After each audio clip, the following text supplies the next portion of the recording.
नमस्कार। कैसे हैं आप लोग? ओके, आशा करते हैं अच्छे होंगे।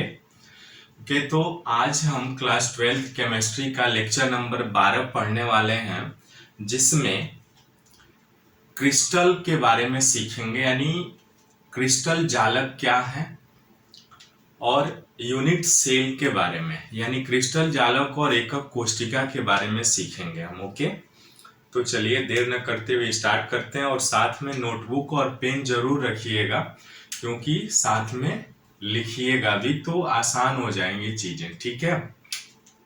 और हाँ, यदि चैनल पे पहली बार है तो चैनल को प्लीज सब्सक्राइब, लाइक, शेयर करके आप हमें सपोर्ट कर सकते हैं। ओके, तो चलिए लेक्चर नंबर 12 में आज हम पढ़ेंगे कि एकक कोशिका है ना, यानी क्रिस्टल जालक एवं एकक कोशिका के बारे में। ठीक है जी, यानी हेडिंग लगाइए क्रिस्टल जालक एवं क्रिस्टल जालक एवं एकक कोशिका। ये बहुत ही महत्वपूर्ण टॉपिक्स है जो हमारे क्लास 12 केमिस्ट्री का पहला चैप्टर जो है सॉलिड स्टेट, उसी के बारे में हम लोग पढ़ने वाले हैं। ठीक है। क्रिस्टल जालक को इंग्लिश में कहते हैं crystal lattice, crystal lattice. Okay, and एकक कोशिका को कहते हैं यूनिट सेल। ओके बच्चों, तो what is the crystal lattice and unit cell? एकक कोशिका क्या होते हैं और क्रिस्टल जालक किसे कहते हैं? ओके, तो सबसे पहले इस टॉपिक पे क्रिस्टल जालक, क्रिस्टल लैटिस यानी क्रिस्टल जालक को समझने से पहले हम थोड़ी सी पीछे के रिकैप करते हैं। जैसे कि आपने देखा होगा और सुना भी होगा 1D, 2D एवं 3D के बारे में, है ना, यानी एक विमीय, द्विविमीय और त्रिविमीय। तो सबसे पहले तो उसको समझ लेते हैं, उसके बाद हम आते हैं क्रिस्टल जालक यानी क्रिस्टल लैटिस के टर्न पे, और उसके बाद यूनिट सेल को समझेंगे। ठीक है। तो देखिए, एक विमीय मीन्स क्या होता है? 1D, 1D जिसको कहते हैं आप, यानी हिंदी में कहेंगे एक विमीय। ठीक है। और 2D यानी द्विविमीय, और 3D यानी त्रिविमीय। और इस समय जो हम लोग पढ़ने वाले हैं ना, वो 3D के बारे में ही मोस्टली पढ़ने वाले हैं और जानने भी वाले हैं। अब देखिए, इसमें जैसा कि 1D एक विमीय मीन्स, 1D मीन्स होता है कि एक एक्सिस में हो, यानी केवल यदि सपोज करिए, let us suppose that axis are x, y and z, so x particularly are one dimension, simple, only y axis be one dimension and only z axis is also one dimension, यानी केवल एक axis की बात की जाए, या वो x हो, वाई हो या जेड हो, किसी भी एक अक्ष के बारे में बात किया जाए तो वह 1D होता है। ठीक है। यानी जैसा कि हम इसमें देखेंगे कि यदि केवल एक्स एक्सिस की बात हो, या वाई एक्सिस की बात हो, या जेड एक्सिस की बात हो, तो इसमें क्या होगा कि ये एक विमीय में आएगा 1D, यानी एक विमीय केवल एक एक्सिस की बात होगी, यानी x की, y की या z की, किसी भी एक एक्सिस के बारे में। यानी इसको चित्र के माध्यम से समझेंगे आप तो क्या होगा, सिंपल x एक्सिस होगा, है ना, ये x एक्सिस कहलाएगा। किसी को भी ले सकते हैं, सिंपल x एक्सिस या सिंपल y एक्सिस या सिंपल z एक्सिस। ओके। अब 2D द्विविमीय क्या होता है?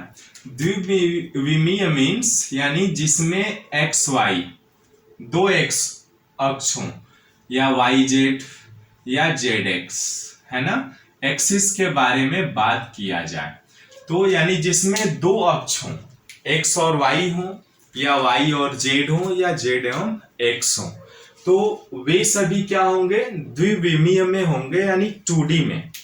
इट मीन्स दैट कि यहाँ पे दो एक्सिस होगा, है ना, एक एक्स एक्सिस और दूसरा वाई एक्सिस, यानी ये यदि एक्स एक्सिस है तो ये आपका वाई एक्सिस होगा। ओके, तो ये इस तरह से ये द्विविमीय में आ जाएंगे 2D में। लेकिन वही 3D में बात किया जाए तो 3D मीन्स 3 अक्ष में बात होगी, यानी 3 अक्ष में कौन कौन से, यानी एक्स वाई जेड तीनों एक्सिस होंगे, या आपका वाई जेड एक्स या Z X Z Y X axis होंगे, यानी तीनों एक्सिस आएगा। इट मीन्स दैट कि एक्स वाई एंड जेड ये तीनों एक्सिस में काम करेंगे, यानी सपोज करिए ये एक्स एक्सिस है और ये वाई एक्सिस है, तो इधर ये जेड एक्सिस होगा। ओके, यानी इस तरह से हमने ये 3D में यहाँ पे जो भी हम एज्यूम करेंगे या इमेजिन करेंगे उन सबको 3D में लेकर के चलेंगे, 3D में ही हम क्रिस्टल को पढ़ेंगे भी, यानी जिसमें तीनों अक्ष हो, एक्स भी हो वाई भी हो और जेड एक्सिस भी हो। अब सिंपल जैसे घर जब बनता है, घर की दीवारें जब बनती है तो आपने देखा होगा मिस्त्री क्या करता है, एक एक ईंट को जोड़ करके, यानी उसमें बार बार रिपीट क्या हो रहा है, ईंट है ना, जो ईंट ब्रिक्स हैं, ईंट को ही बार बार वो जोड़ करके क्या करता है, एक निश्चित पैटर्न में बड़ा सा दीवार खड़ा कर देता है, करता है ना, आप देखे भी होंगे जानते भी हैं। तो उसी एक निश्चित पैटर्न को फॉलो करते हुए एक ही चीज को बार बार रिपीट किया जाता है ना, इस क्रिस्टल जालक में, लेकिन नियमित क्रम में। यानी किसी भी क्रिस्टल जालक में क्या होगा कि ये तीनों एक्सिस के बारे में, जैसे कि मान लीजिए क्रिस्टल क्या है, एक प्रकार का, जैसे ये दीवार है, देख रहे हैं, ये मान लीजिए सपोज करिए ये दीवार है और इस दीवार जो खड़ी है, इस दीवार में ईंटें लगी हुई हैं, है ना, यानी एक एक तरह की ईंटें लगी हुई हैं, ये ईंट लगी हुई है ना, और इन ईंटों को ही ले करके क्या कर रहे हैं, हम आगे बढ़ रहे हैं, है ना। तो ये आपके ईंटों को ही ले करके एक आगे बढ़ रहे हैं, यानी ये जो ईंट है ना, ये जो ईंट है, ब्रिक्स है, ये बार बार इसी चीज को रिपीट हो रहा है ना, ये ईंट, यानी इसी ईंट को ले करके वो मिस्त्री क्या करता है, एक बड़ा सा दीवार खड़ा कर देता है। देखिए आपके सामने है दीवार पे, है ना, तो ईंटों को लेकर के वो खड़ा कर देता। अब ईंट की संरचना यदि बनाए हम देखें तो कुछ इस प्रकार होती है, क्यूबिक टाइप में होती है ना, आपने देखा भी होगा कि जैसे किसी क्रिस्टल की संरचना यदि आप बनाते हैं तो वो कुछ इस प्रकार होता है। ठीक है जी, इस टाइप से होती हैं ये क्रिस्टल के रूप में। यानी यहाँ पे जो ये क्रिस्टल है ना, एक निश्चित क्रम में, जैसे जो भी क्रिस्टल्स हैं ये यूनिट सेल, ये जो ईंटों को लेकर के आप बार बार बना रहे हैं ना, तो एक क्रिस्टल जालक का निर्माण हो रहा है, यानी 3D में है। देखिए यह जो चीज है, यदि सपोज करिए ये एक्स एक्सिस को दिखा रहा है, ये वाई एक्सिस को, तो ये क्या होगा आपका, ये जेड एक्सिस को दिखाएगा, है ना, यानी ये एक्स एक्सिस, ये वाई एक्सिस और ये जेड एक्सिस। तो इस तरह से किसी भी क्रिस्टल को हम देखेंगे तो अब देखिए जैसे ये क्रिस्टल है तो इनकी कुछ भुजाएं भी होंगी, एजेज भी होंगे, एंगल्स भी होगा, है ना, यानी कोण भी बनेंगे, भुजाएं भी बनेंगी। तो इस तरह से ये इनको हम 3D में पढ़ना है। ठीक है, चीजें यहाँ तक क्लियर हुई। कुछ मैथमेटिकल कॉन्सेप्ट्स थे, क्योंकि ये जरूरी है। इन सब चीजों के बारे में जब हम पढ़ेंगे ना, क्रिस्टल जालक, मेकअप कोष्ठिका के बारे में, तो ये सारी चीजें हमें सीखने को और देखने को मिलेंगी। ओके, तो इसको नोट डाउन कर लीजिए, फिर आगे बढ़ते हैं और क्रिस्टल जालक के बारे में समझते हैं। अब देखिए, क्रिस्टल जालक क्या होता है या सिंपल क्रिस्टल क्या होता है। ओके, अब जैसे क्रिस्टल जालक को समझने से पहले हम क्रिस्टल समझते हैं। ठीक है, तो इसको हटा रहे हैं। क्रिस्टल क्या होता है इसको हम सबसे पहले समझते हैं। ओके, उसके बाद क्रिस्टल जालक को समझते हैं, फिर यूनिट सेल को समझेंगे हम। ओके, ठीक है, नोट डाउन भी करते रहिएगा। अब देखिए, हेडिंग लगाइए क्रिस्टल। क्रिस्टल किसे कहते हैं? क्योंकि क्रिस्टल जालक को समझने से पहले क्रिस्टल को समझना बहुत जरूरी है। तो किसी भी संरचनात्मक इकाइयों को, देखिए क्रिस्टल क्या होता है, किसी भी संरचनात्मक इकाइयों को एक निश्चित क्रम में जोड़ दिया जाता है, वो क्रिस्टल कहलाता है। यानी संरचनात्मक इकाइयों से मतलब ये है कि यह जो सॉलिड है या किन किन अवयवी कणों यानी कंस्टिट्यूएंट पार्टिकल से मिल करके बना है। तो परमाणु भी हो सकता है, अणु भी हो सकता है और आयन भी हो सकता है। ये तीनों चीजें हो सकती हैं। ठीक है, तो आइए क्रिस्टल को समझ लेते हैं। संरचनात्मक इकाइयों को, संरचनात्मक इकाइयों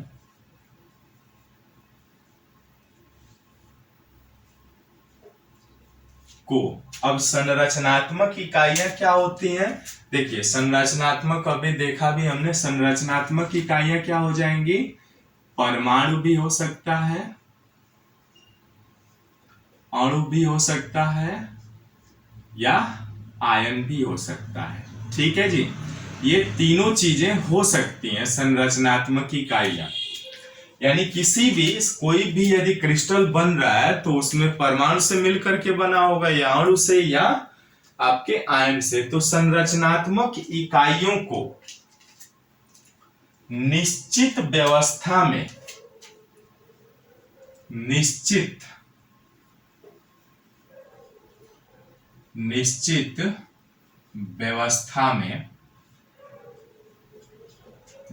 व्यवस्था में यानी डेफिनिट अरेंजमेंट होता है, proper definite arrangement. Okay, proper definite arrangement होता है निश्चित व्यवस्था में, एक निश्चित क्रम में, एक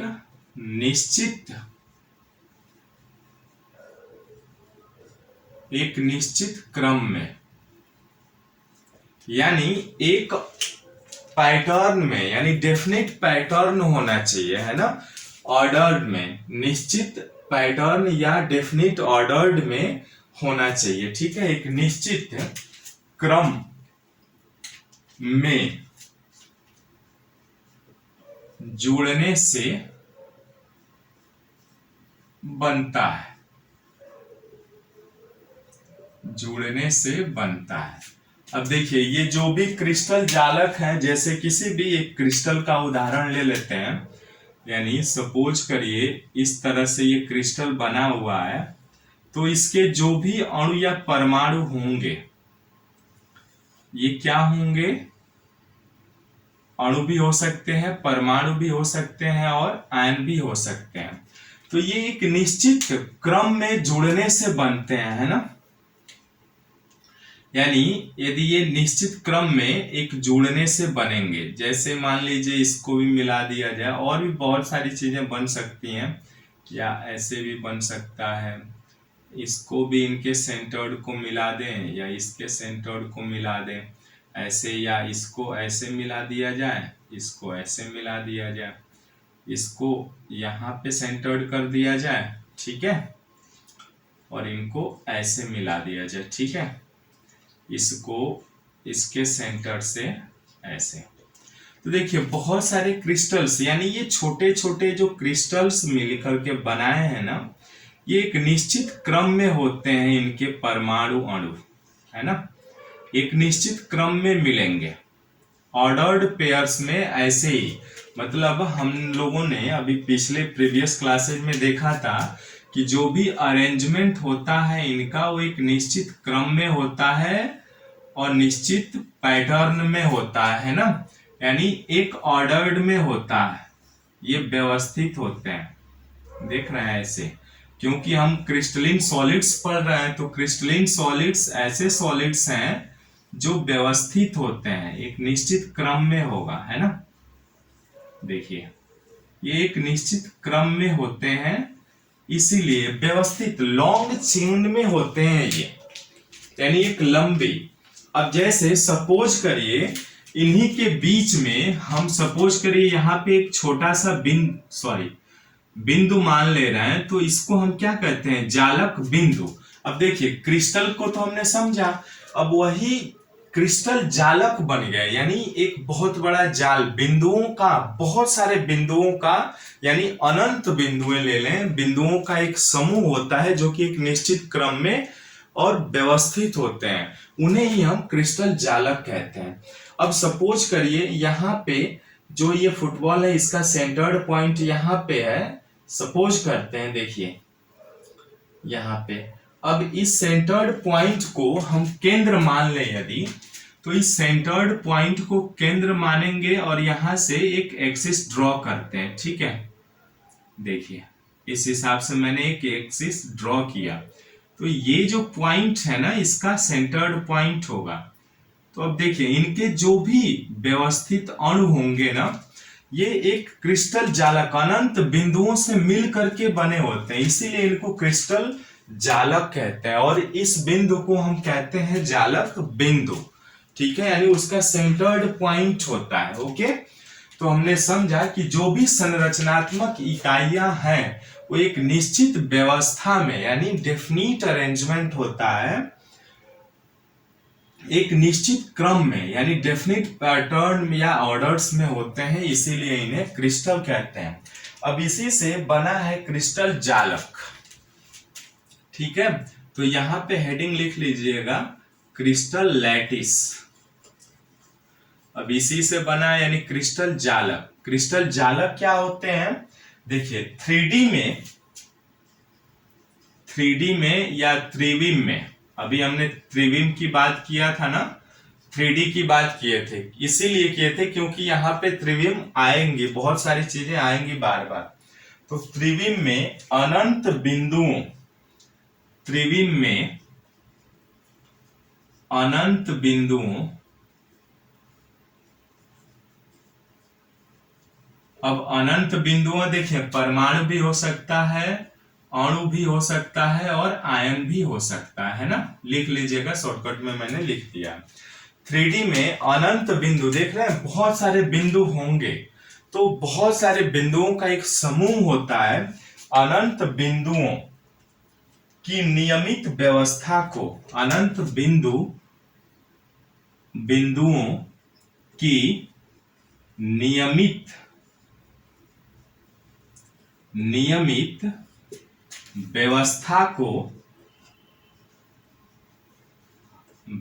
को क्या कहते हैं, क्रिस्टल जालक कहते हैं, ठीक है। अब क्रिस्टल जालक किसे कहते हैं, देखिए क्रिस्टल को तो हमने समझा कि संरचनात्मक इकाइयों को निश्चित व्यवस्था में एक निश्चित क्रम में जोड़ने से बनता है। क्रिस्टल जालक ही क्या है, 3D में अनंत बिंदुओं की नियमित व्यवस्था को हम क्रिस्टल जालक कहते हैं, ठीक है।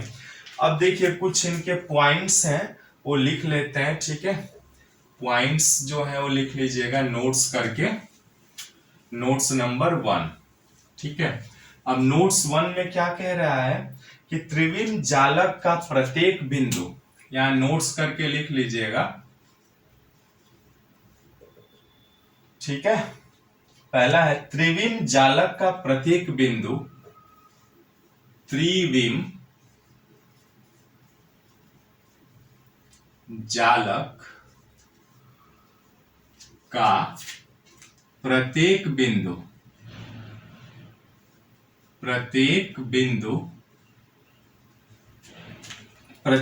यानी इस हर एक बिंदु की बात हो रही है, अन्य बिंदुओं के बिल्कुल समान होता है। अन्य, देखिए समान ही होते हैं, अन्य बिंदुओं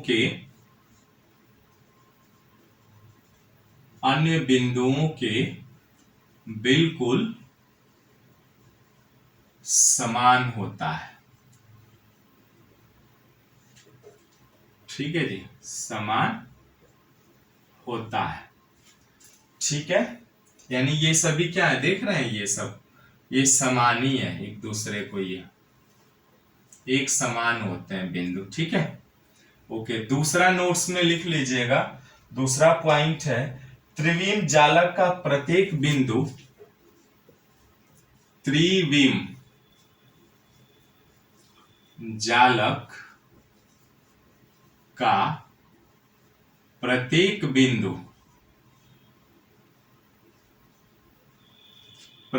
बिंदु परमाणु या परमाणुओं के समूह को, परमाणु या परमाणुओं के समूह को प्रदर्शित करता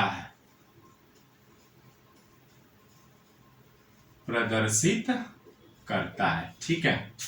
तो अब इस तरह से हमने क्या देखा कि जो क्रिस्टल जालक के मेन पॉइंट्स होते हैं वो हमें समझा, हमने क्या समझा कि उसका जालक का प्रत्येक बिंदु परमाणु या परमाणुओं का समूह होता है। ठीक है, इसीलिए हम इन चीजों को आगे से देखते हैं। ठीक है, तो ये इस तरह से हमने क्या देखा, अभी क्रिस्टल समझा, क्रिस्टल जालक क्या होते हैं, उन चीजों को देखा हमने। ओके, अब आगे हम बढ़ते हैं यूनिट सेल के बारे में, यानी एकक कोष्टिका क्या होती है, लेकिन इसको हम अगले नेक्स्ट वीडियो में पढ़ेंगे। ओके, आज के लिए इतना ही, मिलते हैं फिर नेक्स्ट वीडियो में। सब्सक्राइब, लाइक, शेयर जरूर करिए। Okay, thank you.